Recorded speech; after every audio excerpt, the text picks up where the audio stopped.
Good morning, and welcome to Talks on the Rock. I'm Rebecca Albiani, and the theme for my series of art lectures this year is introductions.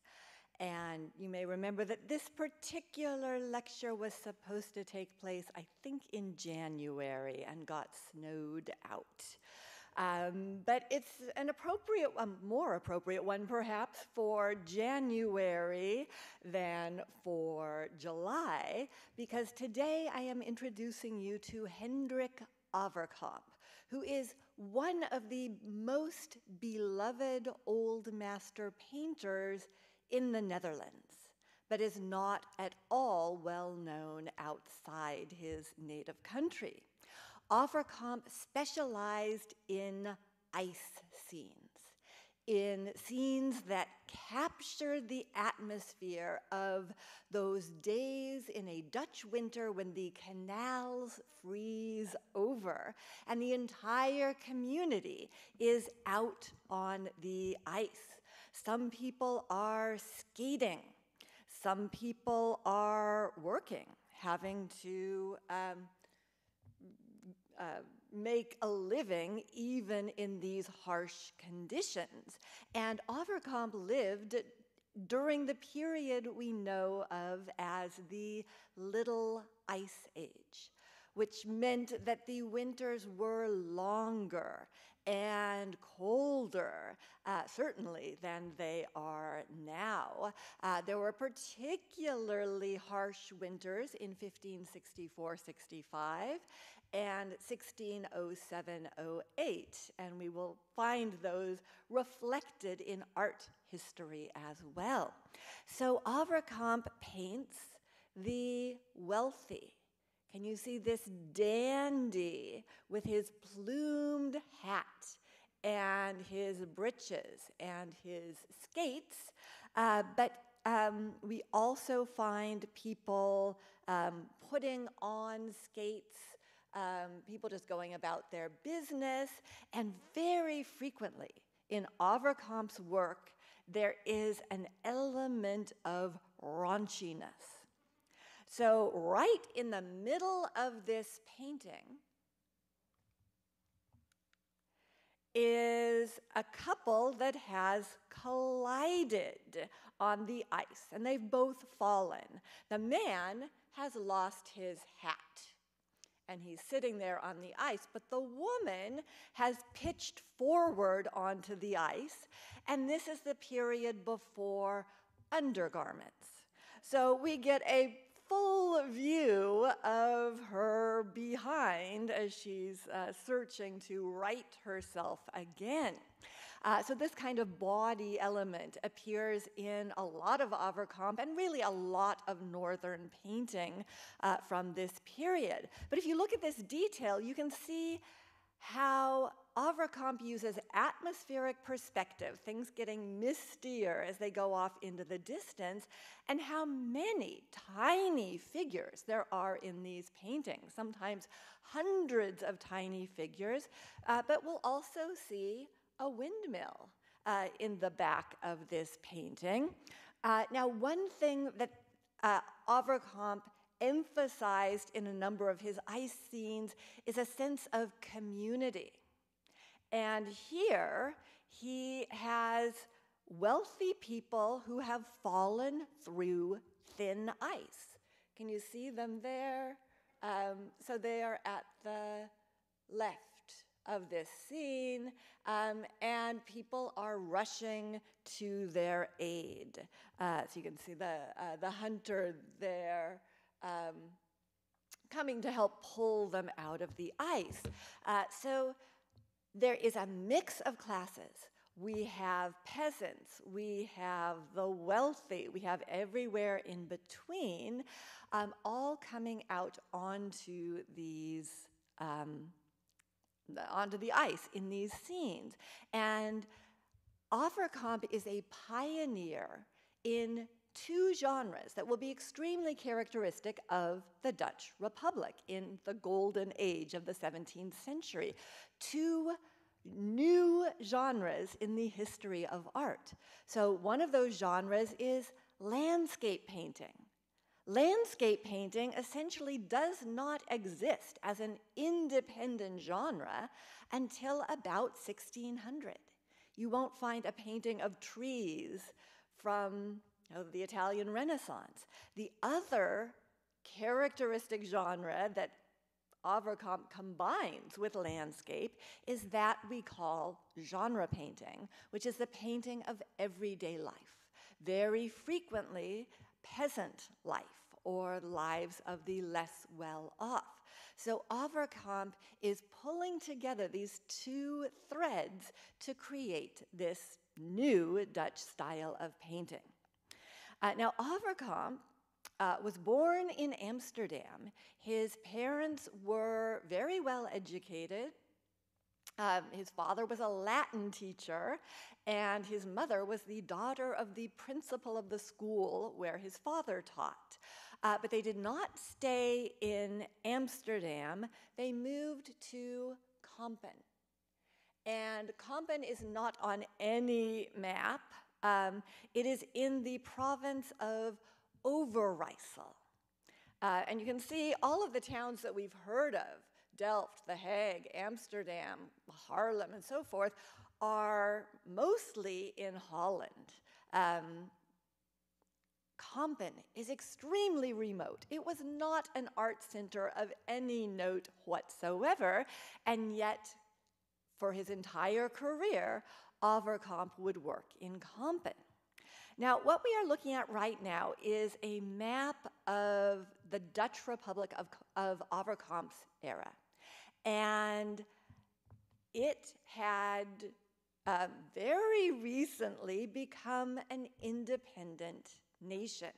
So prior to 1568, the Dutch, what we call the Dutch Republic, which is the 7 northern provinces, essentially modern Netherlands, was part of the Spanish Netherlands, part of the great Spanish Empire that spanned from Latin America to parts of Europe. And of course, Spain was Catholic, but an enormous percentage of the population of those northern provinces had become adherents of one of the new Protestant faiths. And so in 1568, those northern provinces declared their independence from Spain. They would not have a monarchy, they would be a republic. This was a relatively new idea at the time. But that meant that during most of Avercamp's life, the Netherlands was at war. This is an image from early in the war of the Siege of Leiden, which happened in October 1574, or the relief happened then. For months, the Spanish had besieged the important town of Leiden. And finally, the people were starving. There was no way to get provisions in or out. Finally, the Dutch troops made the difficult decision to breach their own dikes and flood their own hard-fought farmland, the land that the Spanish troops were sitting on and besieging the city. And so they flooded out the Spanish troops and were able to arrive in boats with bread and herring for the people of Leiden. Bread and herring become the national dish, sort of the way apple pie is for us. And in this painting, we see these rescuers bringing relief to the starving people of Leiden. And you can also see early versions of the Dutch flag, which is usually orange, white, and blue, but occasionally when they want to de-emphasize the House of Orange for political reasons, it is red, white, and blue.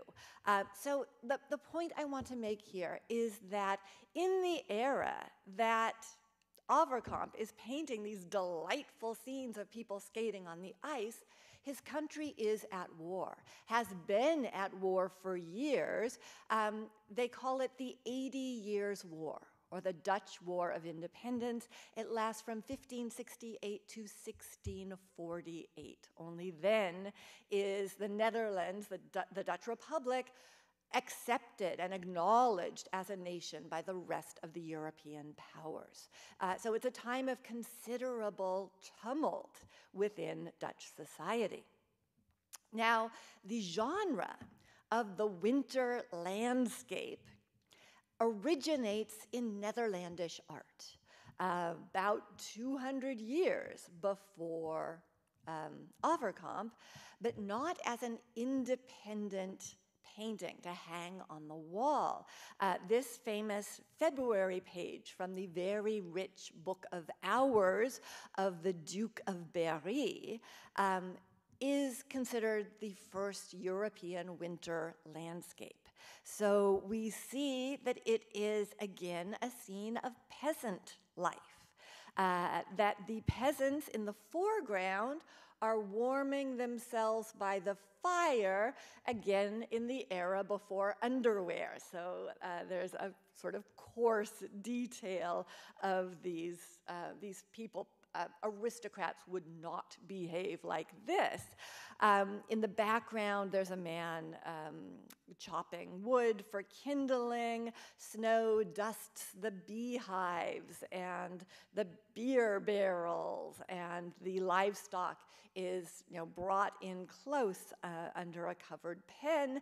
But the beautiful leaden-skied winter landscape, snow-covered hills, extends out to the horizon.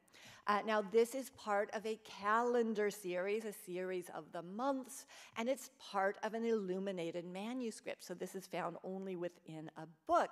It was another century and a half before we have the first truly independent painting, oil painting, of a winter landscape, which is Peter Bruegel's Hunters in the Snow from 1565, at the tail end of one of the most severe winters on record, that 1564-65 freeze.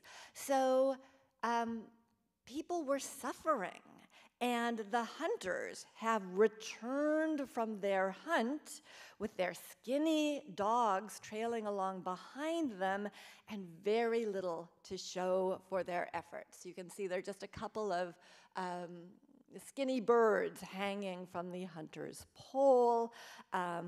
Yet, if we go beyond the hunters, Bruegel opens up the scene by using this device of two levels here into a bird's eye view over the rest of the town, where the canals are frozen and where much of the community is out on the ice, some of it for commerce, some of it just going around their business, but there are also people out there on this harsh winter day playing on the ice. So this is really the first. Peter Bruegel paints the first winter landscape. And we know that he had already made some drawings of winter scenes, because this engraving was made before that Hunters in the Snow, an engraving after a Bruegel drawing of skating in Antwerp around St. George's Gate. Now here we see a number of the things that we see in Avercamp. Can you find the people putting on their skates? Can you find the woman who has fallen on the ice? If we look in the background, there's a man with a long stick. We're going to be getting to that later. But it's a very recognizable scene of the canals in Antwerp. But in Flemish painting, which is the word we will use to refer to the painting of the Spanish Netherlands, of this Catholic country, modern Belgium, Antwerp is where Bruegel was based. the ice has a moral aspect to it. It represents the slipperiness of human existence. So, the woman who has fallen is kind of a fallen woman. And the guy trying to balance is, he looks like he may be losing his balance, losing that battle. And Bruegel specifically uses, in several of his paintings, the device of a bird trap or a snare to suggest that moral implication of the devil is always trying to tempt humanity. The ice is just another temptation, and we must beware of the devil's snare. So the bird trap is here. It is simply an old door propped up on a stick. And it's tied to a string that goes to a window in the nearby house. So someone can watch, and when there is a bird under the door, they can pull the stick away and kaboom. But for Bruegel, that's the human soul that needs to be on its guard at all times. And this, we know, was one of Bruegel's most successful compositions because there exist some 127 copies of this very painting, many of them by Bruegel's own son, who made his career repeating the famous compositions of his father. So he switches things around a little. The trees are somewhat different. They're this sort of wavy look to them. But again, we find the snare prominently in the foreground. So Bruegel also painted religious scenes, like the census at Bethlehem, when Mary and Joseph arrive in Bethlehem to be counted. But Bruegel's Bethlehem does not look like the Middle East. Instead, he uses local architecture, he uses lots of snow, and it's hard at first to find Mary on the donkey, days before she gives birth to Jesus.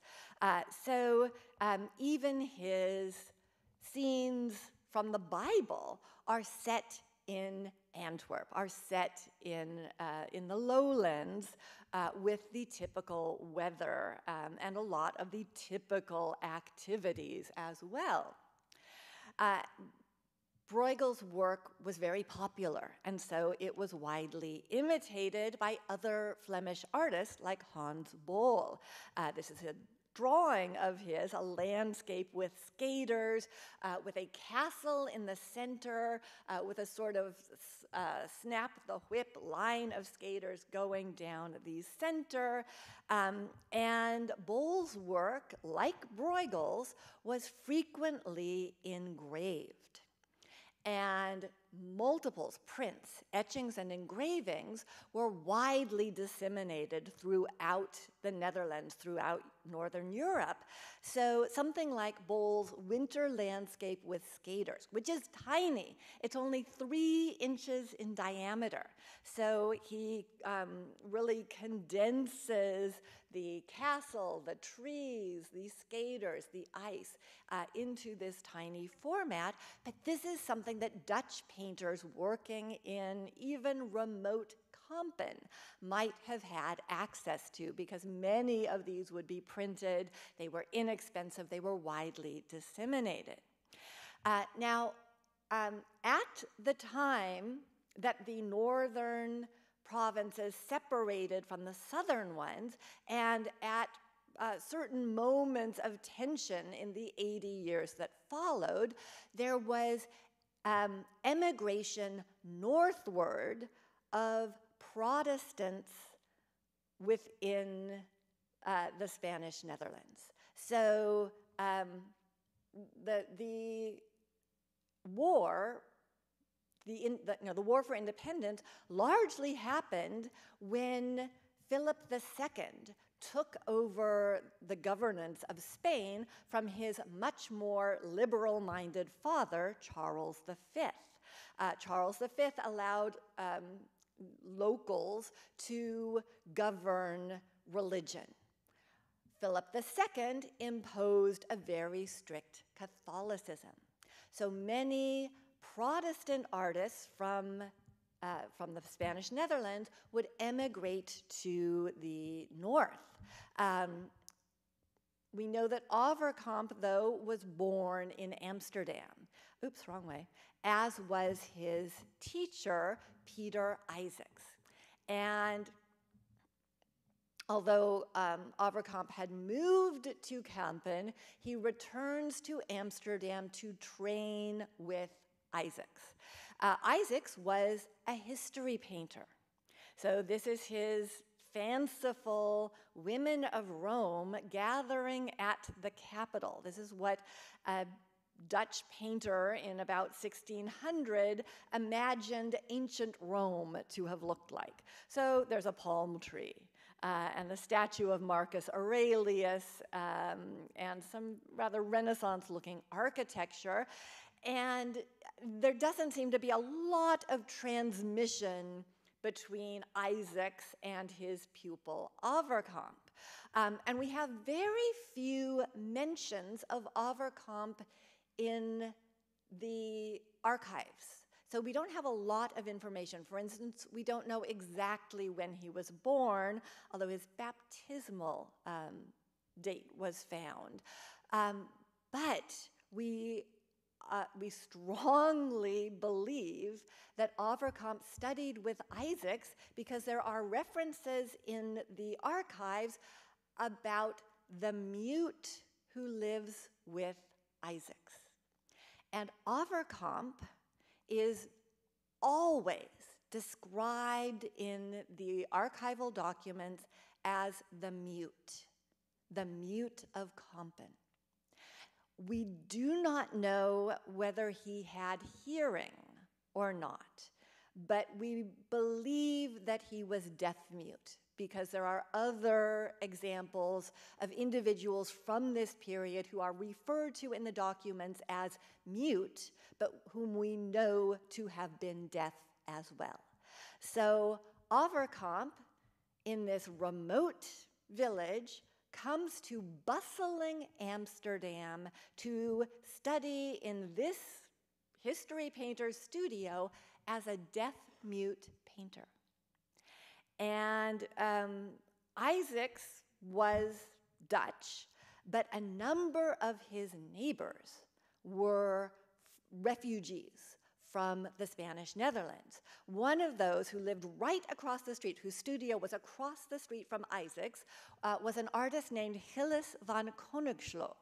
Another history painter, but also a landscape painter. This is a mix. It's Judah and Tamar, a scene from Hebrew scripture, but it also has these landscape elements, mountains and villages and trees in the foreground. And Konigslo is an artist who owned several works by Bruegel. So that's someplace that the young Avercamp may have become familiar with Bruegel's paintings. We also know that Isaacs owned several works by Avercamp. So he seems to have supported his pupil throughout his career. Another artist whose studio was just a few houses away was David Vinkboons. And Vinkboons is another of these refugees from Spanish Netherlands, now working proudly in the Dutch Republic, as you can see by all of the tricolor flags that ornament his composition here. And this here is an ice yacht, which was patented by a Dutch inventor in 1600. And it appears in Avercamp's work as well. So Avercamp's choice of winter scenes, ice scenes, is not original. There is this background going back to Bruegel, and the use of such scenes was common in Antwerp, in the Spanish Netherlands, but we will see how Avercamp makes them his own. So his first dated work is from 1608, but this is believed to be his earliest painting. Scholars date it to about 1605, when he would have been 20 and was documented as still being in Amsterdam in Isaac's studio. So in this scene, we see the trees, the gnarled, snow-dusted trees that are characteristic of Bruegel as well. We see the low humor. What is here in the middle of the scene but an outhouse? And the individual seems to be having rather explosive diarrhea in this scene. Now, that's something you will never find in Raphael or Caravaggio. Italian painting just was not interested in the scatological details, but Northern painting is. Avercamp's monogram appears here on a barrel. We find the wealthy man there, the man over here, a peasant with a bundle of sticks, the mix of work and play that characterizes Avercamp's paintings. This is that earliest dated landscape, and it is an ample scene, but only about a little over a foot high, filled with these tiny figures of skaters, of work people, people pushing sledges, people riding sledges. I'm looking for a fallen woman and not finding any bare bottoms in this work. But this is it's an early Avercamp. He is refining his style, and it's reminiscent of that little engraving by Bol. And in fact, Avercamp too will work in the tondo format, in this round format, where he places, this is an adaptation of this work, where he places a very similar castle in the center, and has to adapt his work to the round format, which he does beautifully. And we see the very wealthy people, the overdressed skaters with the plumes and the sashes here in the foreground.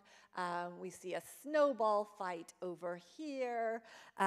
We see people playing, and in the background there is a windmill, which frequently appears in Avercamp's work.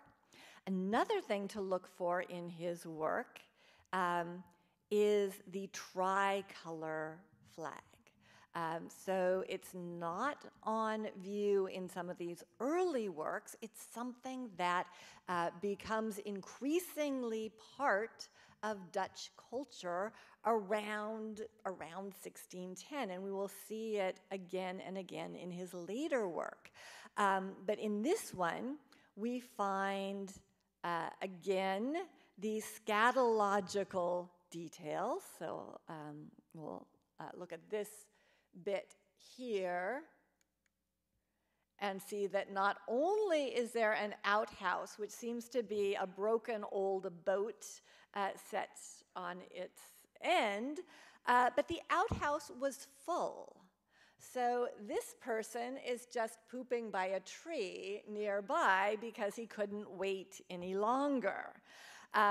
Again, only in Northern painting will you find these sorts of details. Now, the winters were harsh, and Avercamp will sometimes include a carcass of a horse here that starved to death or froze to death and is now being feasted on by ravens and a dog, watched by a mother on the far bank holding her child. We see the chickens that family is depending on for eggs, for food, for protein, but we see the real harshness of these winters. But we also see that characteristic Avercamp mix of the very wealthy skaters on the right, who have their fancy skates and their fancy skating costumes, their millstone ruffs, as they're called, or the lace collar that the man is wearing, the gold brocade stomacher that the woman is wearing, but they are cheek by jowl with the peasant who has been out gathering that bundle of reeds, perhaps for kindling, and is trudging in their direction, who doesn't have skates. He's not wealthy enough to have skates. There is a man here who has a gaff for ice fishing, but he does have skates. So there are people at every social level. And one unusual aspect of this scene is that on the wall of one of the buildings is the coat of arms of the city of Antwerp. And a number of Avercamp's patrons seem to have been refugees from Antwerp. So they had come to live either in Amsterdam or in far-off Overijssel. And this detail seems to have been included for a patron's desires, to make a patron feel welcome or feel connected to this scene. And you can see also the wonderful detail of the hole in the ice where this establishment gets its water by lowering that bucket into that hole. Avercamp's landscape with a peat boat is darker in its tonality, and it focuses in on this boat in the foreground. So the icebreakers have come and allowed the peat boat to get through to this village. The peat is being unloaded from the boat, carried into the building at the right, and then men are returning with empty baskets to fill up again. And there are even bits of peat that they have dropped there. And the foreground looks peaty. It is dark, it is dense, it is paying homage to this important source of fuel. In this landscape with skaters, Avercamp added a family group at the lower left. So it's clear, conservators looking at this painting say clearly that these figures were painted over a completely finished painting. So it's possible that Avercamp had a studio filled with paintings that were for sale to the public, or that he brought his works to one of the annual art fairs that happened in the Dutch Republic, and that these people wanted to buy this painting, but wanted to see themselves in it, to see themselves as part of this scene, which is not a specific municipality. So unlike Bruegel and Bol, Avercamp very rarely situates us in a recognizable townscape. It's usually a very generic northern-looking city, but that allows this family to insert themselves into this landscape. And you'll notice here an enormous Dutch flag is flying over this hut, which is a warming hut. It's a place where you can get cookies and warm beverages if you've been out on the ice enjoying yourself. This winter landscape with skaters near a village that's now in Boston has a couple of those Dutch flags as you go back into the distance, and it features in the foreground well-dressed people tying on their skates, ready to go out on the ice. And in the middle ground, those skaters, someone pushing a woman and a baby, horses at the edge of the ice, and another of those warming tents with the big Dutch flag, and the windmill barely visible, but there in the distance behind. And these things are announcing that this is a Dutch painting, that this is about this new nation where there is much more social mixing than in any other part of Europe at this time, where the very poorest and the most wealthy are sharing space on the ice, elbow by elbow. Avercamp again signs his name on a barrel, a beer barrel, near that hole in the ice, and we find these matrons with their long black capes there as well. And in the very right foreground is this detail of an elderly man carrying a basket, wearing a big coat and heavy boots, and accompanied by a dog. And this is believed by scholars not to be a person, but a personification of winter itself. We might call him Old Man Winter. And he appears in a number of Avercamp's works. So there's that aspect that is allegorical in these paintings of non-specific Dutch communities. The winter scene on a canal explodes with Dutch flags. Are very evident here. We find them again on the right by the warming hut, and we see the shadows of the people inside that hut who are enjoying their beverages. We find the kind of ramshackle buildings on the left, where again, Old Man Winter is exiting the scene, this time on the left instead of on the right, but again in a kind of farmyard. We see the birds' nests that have become exposed on the trees, and we find individuals who are standing around with what look an awful lot like golf clubs. So can you see these three people with their golf clubs? They are engaged in a sport called golf, which is the precursor of golf, and which the Dutch loved to play out in the open when the canals froze over. Here we find Avercamp's monogram on a tree, which a man seems to be taking a leak against. So he does not hesitate to put his mark in the coarser areas of his paintings.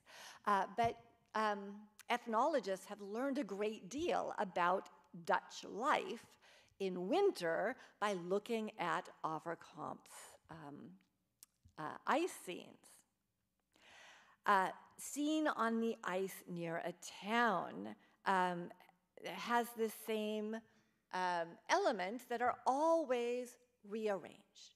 And because some figures appear almost stroke for stroke in multiple works by Avercamp, we think he had on hand always a book of drawings that he could use to facilitate the process of beginning a new snow scene. And you can see that they're getting larger. This one is nearly 3 feet wide. It's much more ample. It gives him room for a lot more figures, but you find Old Man Winter there again. We find this, this beautifully dressed couple that appears in a number of his paintings.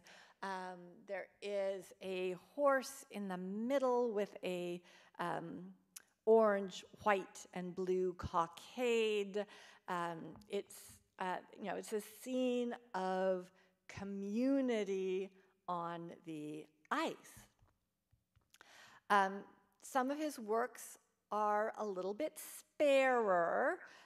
They might have been less expensive the smaller they were and the simpler they were. And the Dutch art market was a completely novel thing in the 17th century. Elsewhere in Europe, the patrons of art tended to be the aristocracy, the very wealthy, or the church. And those categories really did not exist. There were very, very wealthy people, but those categories of aristocracy and church were not major buyers of art. So Avercamp is making art for the brewers, for the merchants, for what we would consider the upper middle class. He's really making art to hang on the walls of houses of people like us, people who enjoyed the opportunity to relish in a winter scene all year long by having it on the wall of their house. And sometimes that is a round frame, and more usually it is a rectangular one. But Avercamp never repeats himself exactly. He always recombines his elements and very frequently adds something surprising in each one. So these would have been very satisfying paintings to own, because no matter how many times you looked at them, you could find something new. Enjoying the ice gives us the usual tricolor flag over on the left, where we also seem to have Father Winter in the foreground, with the man tying on his skate, with the dead horse, with the golf player there in the center, and his fellows waiting for him to take his shot. Presumably he's waiting for a clear passage on the ice, but it was not uncommon to get hit in the head by a golf ball, which was made of sheepskin stuffed with horsehair or cow's hair, and it hurt.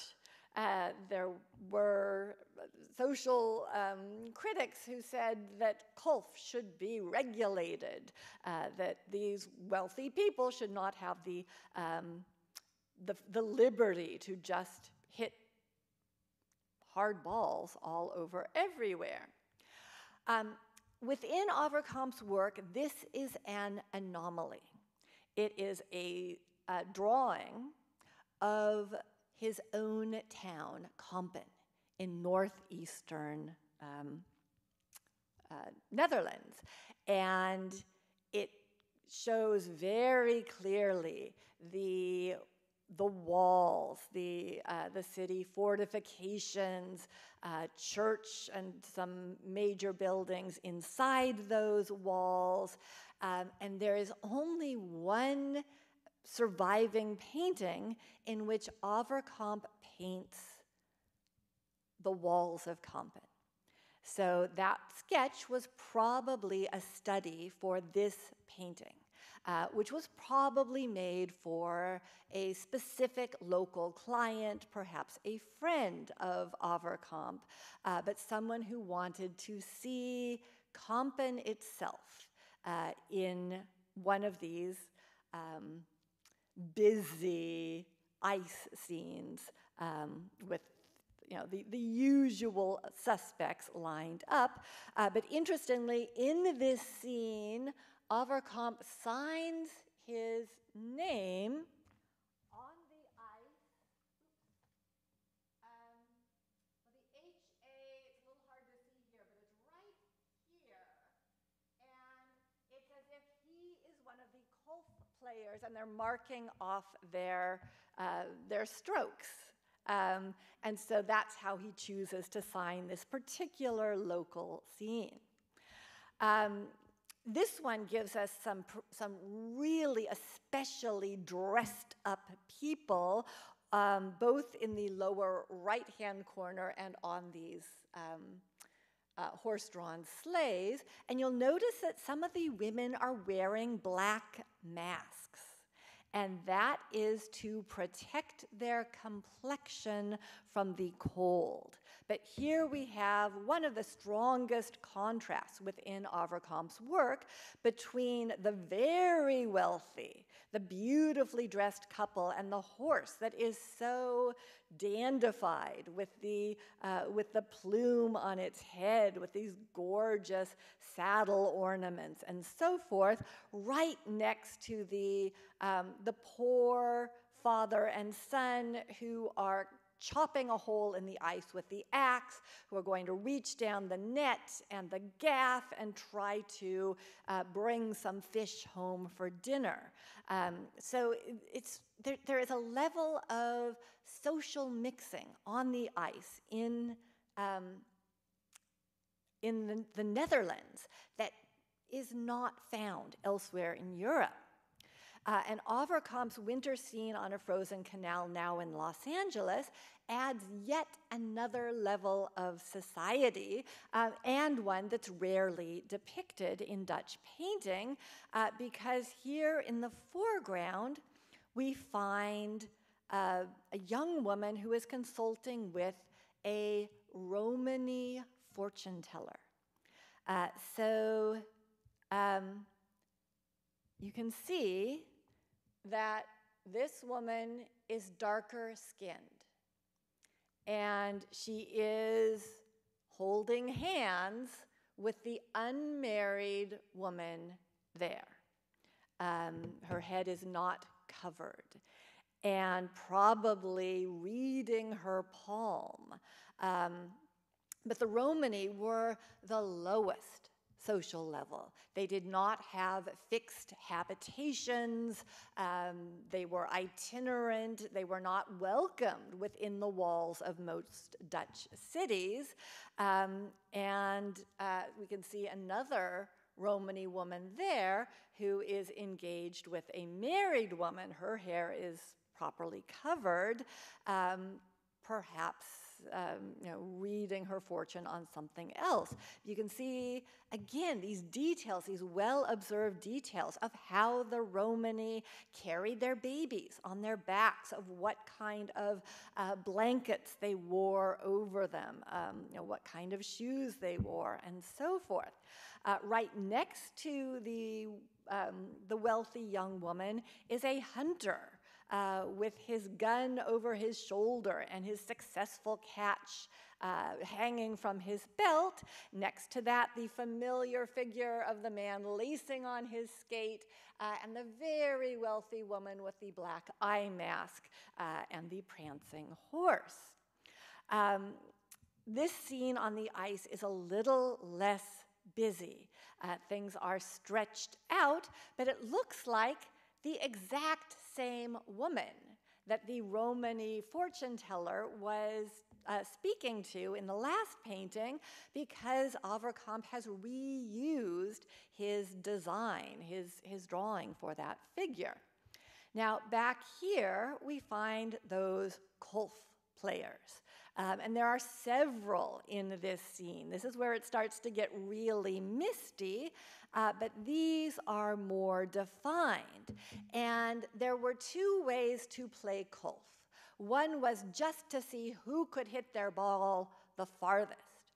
But the other was to pick a designated target, and the goal was to get your ball to that target in as few strokes as possible.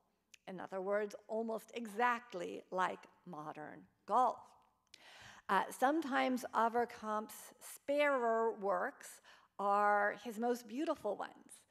So this one focuses in on one of those refreshment tents. We see the wealthy with their beautifully carved and decorated sledges lined up outside the tent, waiting to go in and have hot wine and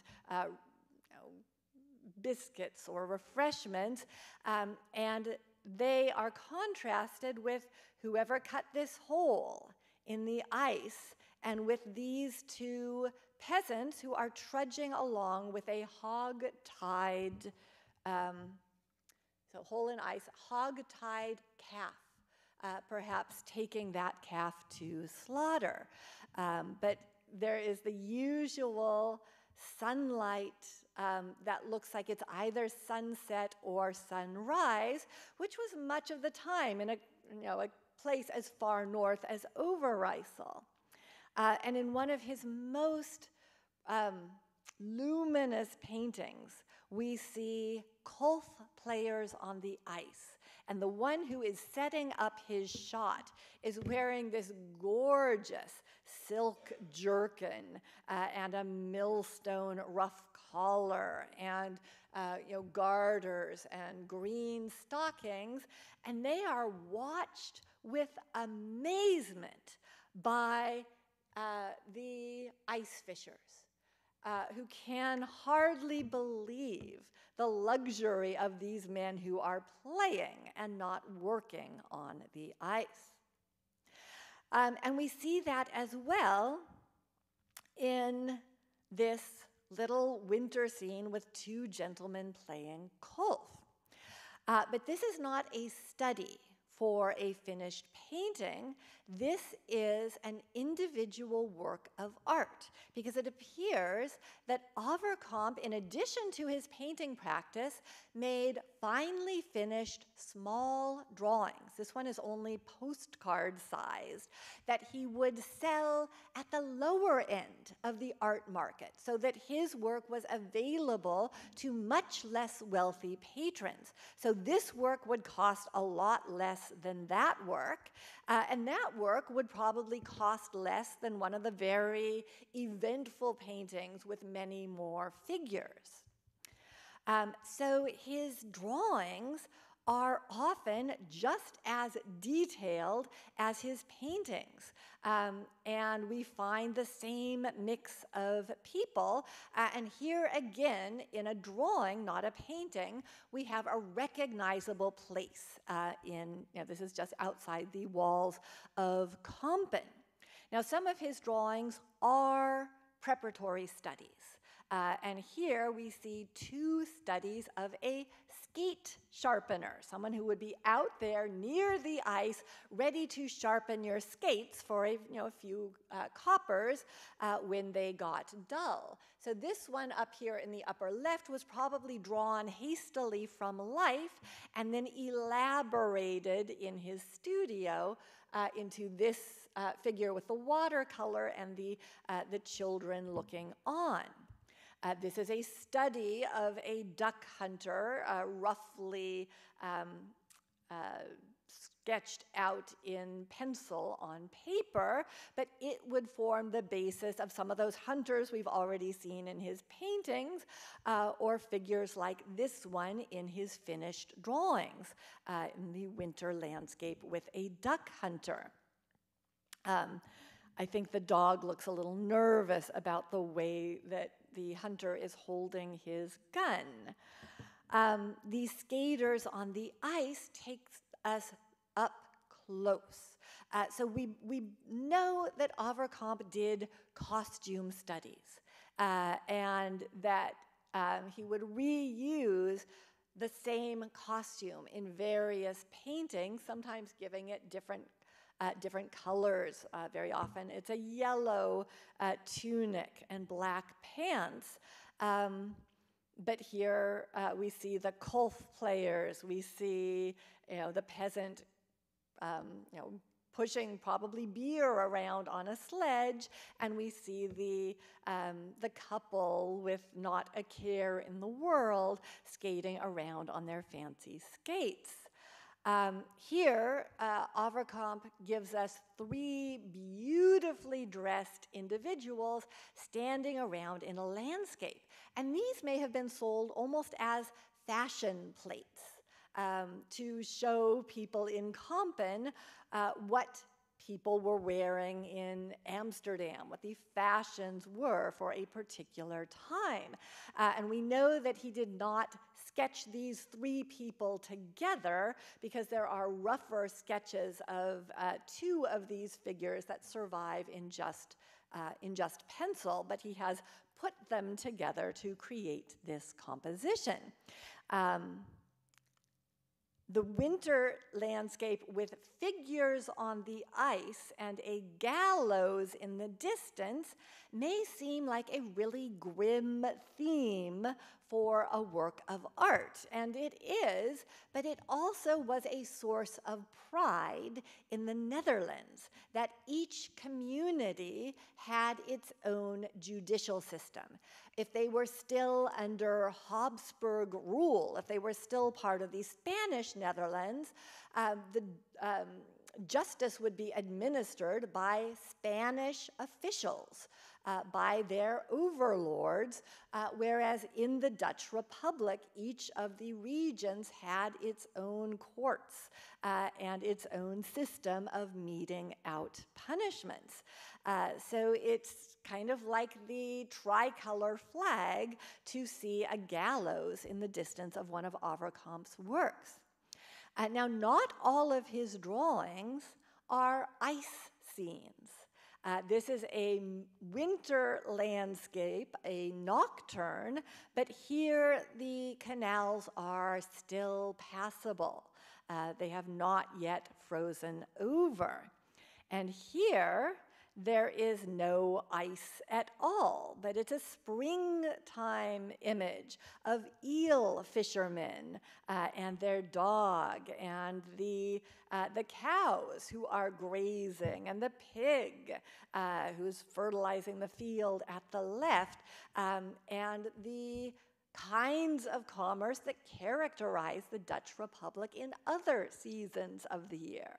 But Avercamp's most successful drawings are those that stick to his usual themes of the ice. The people tying on their skates, here the hunter jauntily showing off his catch of an otter, and the kolf players in the middle ground ready to take their shot.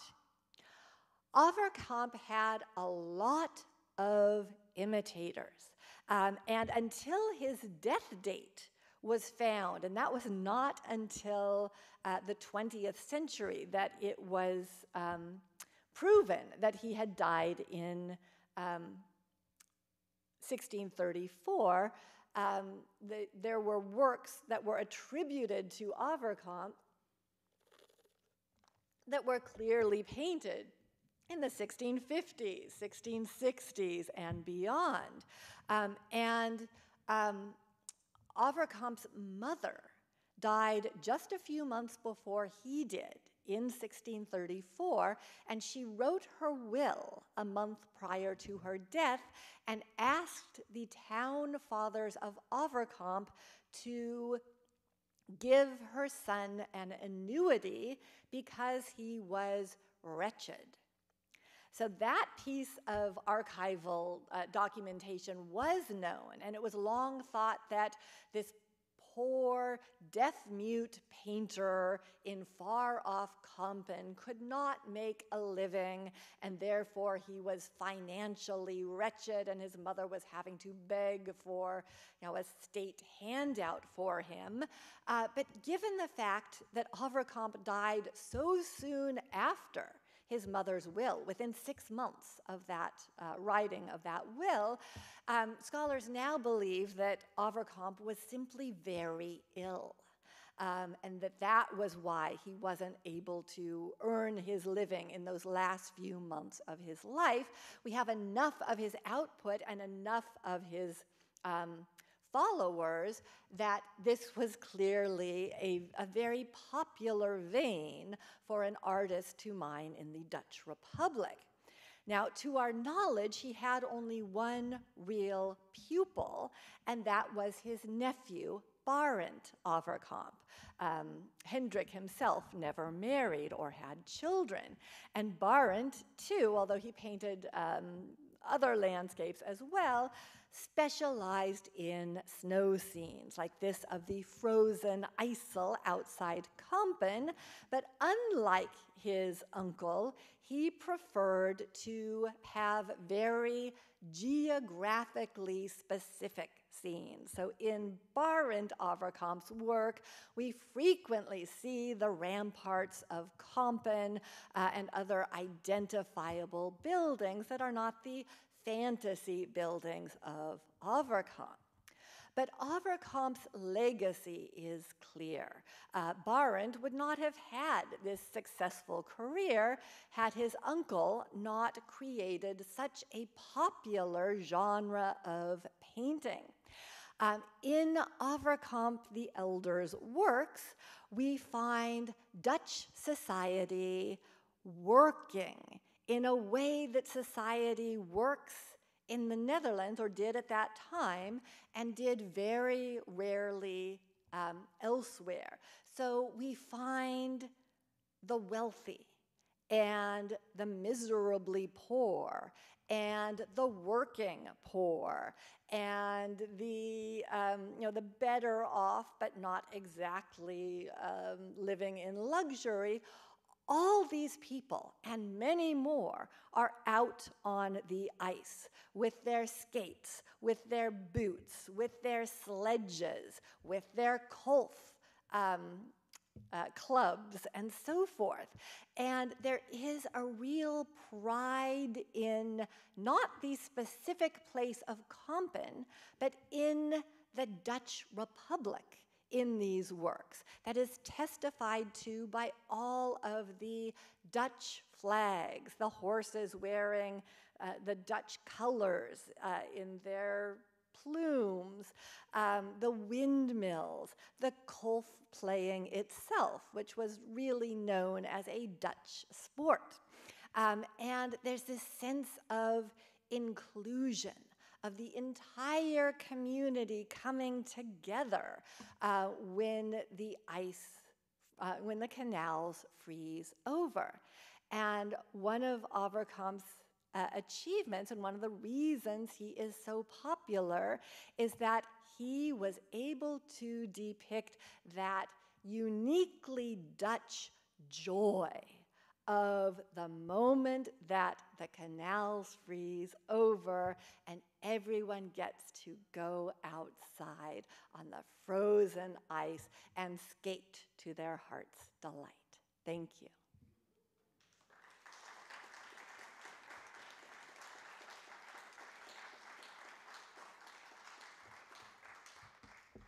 So are there questions or images you'd like to see a second time? Please.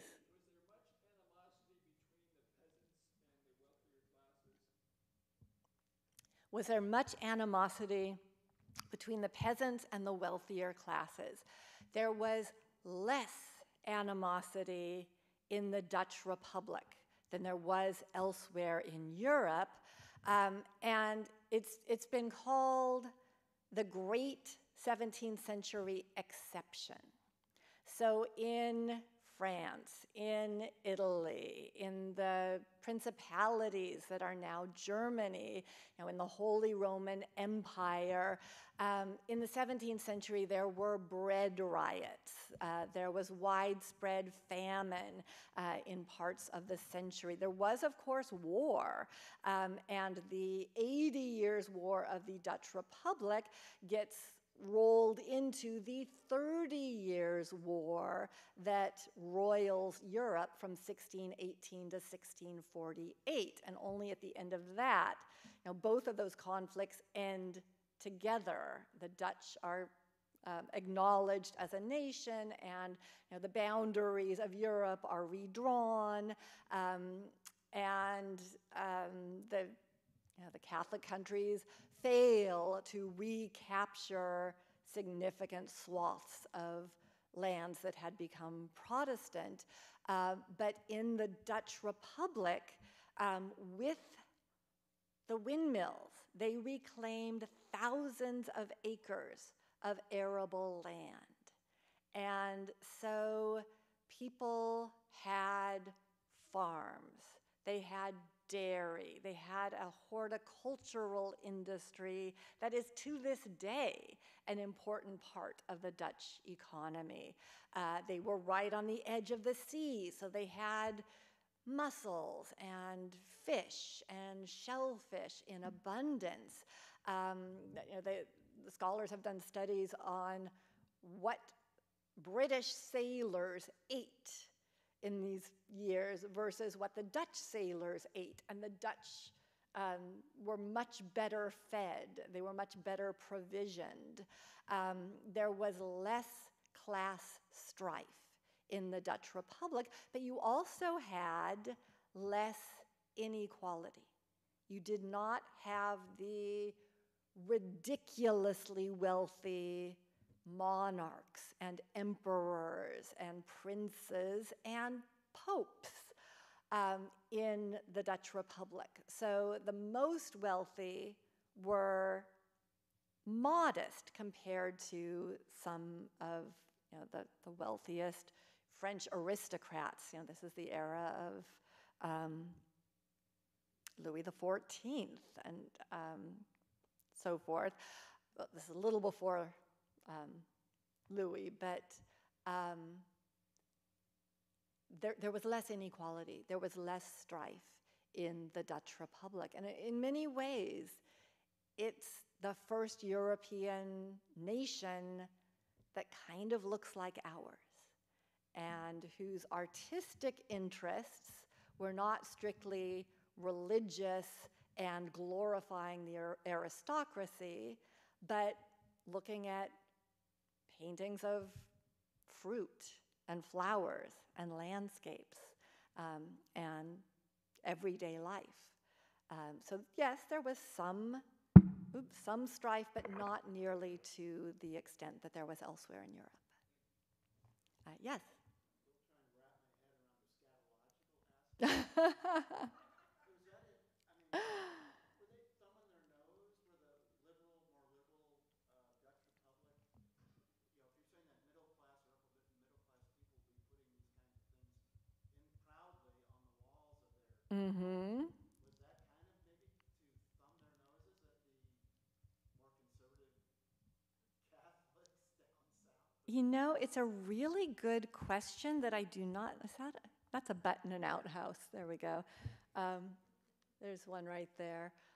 It's a really good question that I don't have a really good answer to, but I think it may go farther than that, because we saw the naked guys cozying up to the fire in the manuscript that was painted for one of the wealthiest people of his day in the early 15th century. So a couple of hundred years before Avercamp is painting, someone is already including somewhat raunchy details into a manuscript that is intended for someone really wealthy, for someone who might have been laughing at the peasants that were, they were his vassals, they were, his serfs that are depicted laboring in those labors of the years.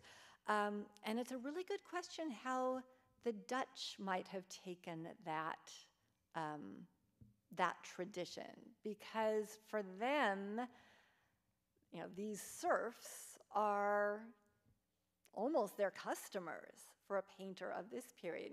The serfs aren't buying the farmers, the servants in the Dutch Republic aren't buying oil paintings, but the servants were often buying inexpensive prints. There was this appetite for images in the Dutch Republic that is remarked upon by travelers from other countries at this time. And Rembrandt made etchings of a woman peeing and pooping, of a couple having sex. He didn't paint them, but he etched them. And I think there's an earthier humor in the Dutch Republic that was more socially acceptable than it was, say, elsewhere in Europe, where, I think at Versailles, you just sort of pretended that the chamber pots in the corners didn't stink, that you didn't make art about people using them. So I think it's a cultural difference.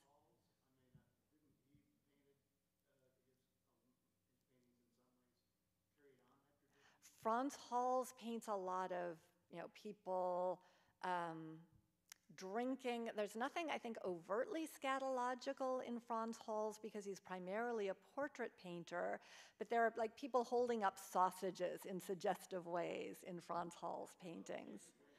Or children drinking and smoking, that sort of thing. So I think it was just sort of a different sense of humor that was, and an openness to all of the aspects of human existence, which includes peeing and pooping, whereas Italian and Italianate art, so the Italian Renaissance and that style that spreads to France and spreads to Spain, is idealized. And so you don't, you show gods and goddesses, you show saints, you don't show, saints peeing. You just don't do that.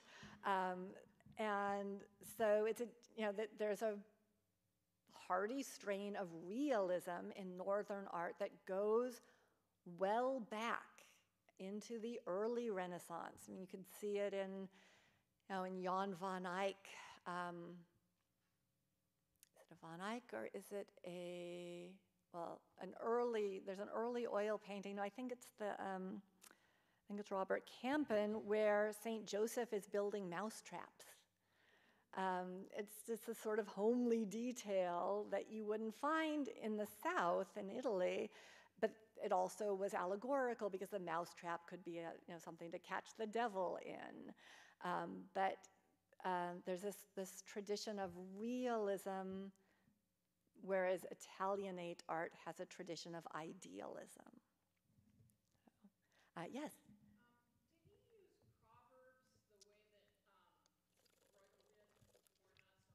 Did he use Proverbs the way that Bruegel did? That's a great question. So there are Bruegel paintings that are literally, imagine a painting like this with all sorts of things going on, but each one is something like you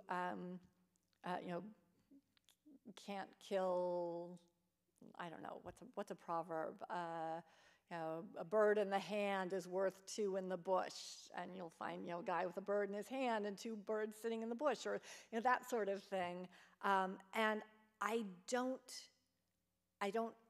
believe that. I suspect that there are probably scattered in Avercamp a few examples, but Bruegel used them very heavily and loved to play with images that would evoke familiar phrases. And one of Bruegel's most famous paintings is the blind leading the blind into a ditch. So I can't think of any specific instances in Avercamp, but I wouldn't be surprised if there were some there. Yes?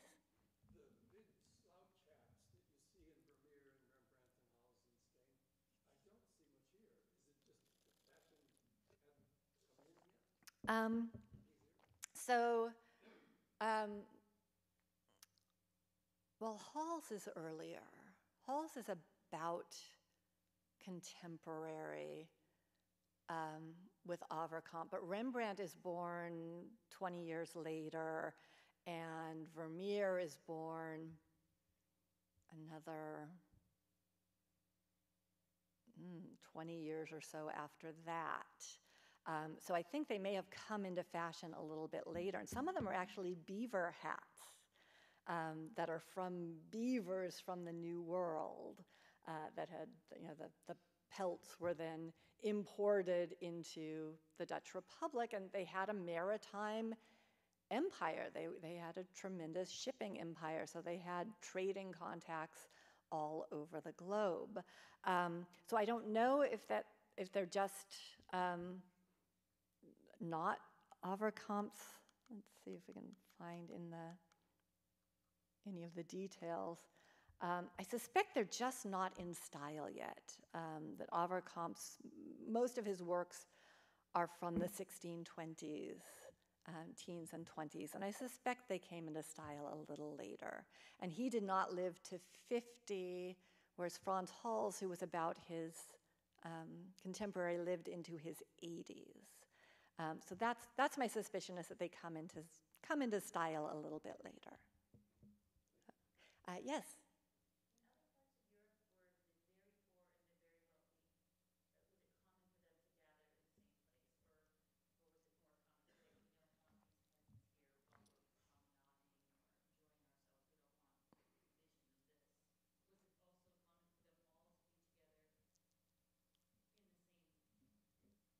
So was it common for the peasants and the wealthy to be together in the same place in the rest of Europe?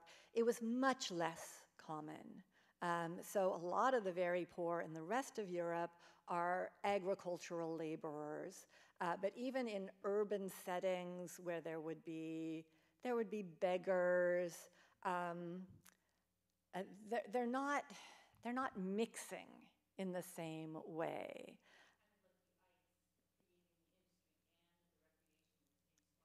Yes, and yes, so the ice is, as we see here, it is recreation. We get these very wealthy people. It is survival. We get the ice fishermen that are much more simply dressed, much less wealthy. They're out here because they have to eat or sell some fish. These people are just out there because it's fun, but they're right next to one another. They can't avoid each other. So there's this way in which the ice was a great equalizer. And you would not see that much in other countries, and you certainly do not see it in the art of other places. So, yeah. That early painting by Bruegel, the hunters, Mm-hmm. I was wondering about the background, because that doesn't look like the Netherlands to me. It looked like there were almost like the mountains or the Alps or something in the background of that. Interestingly, So I was just wondering, was that actually not supposed to be the Netherlands? so it's a great observation. Interestingly, Bruegel did travel. So Bruegel saw the Alps. He got to Italy. So I think it's artistic license. I think that this part looks like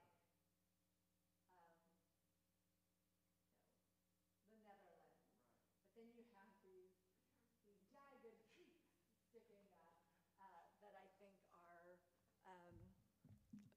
are they're fanciful. There's no place in the Netherlands.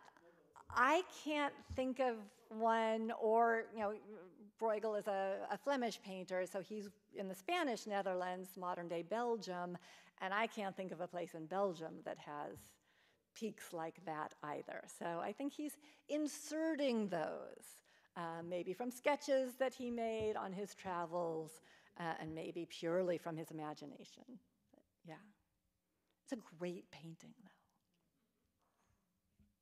Well, thank you all so much. I will be back in August on a Sunday to talk about Carrie James Marshall, who is one of our finest painters.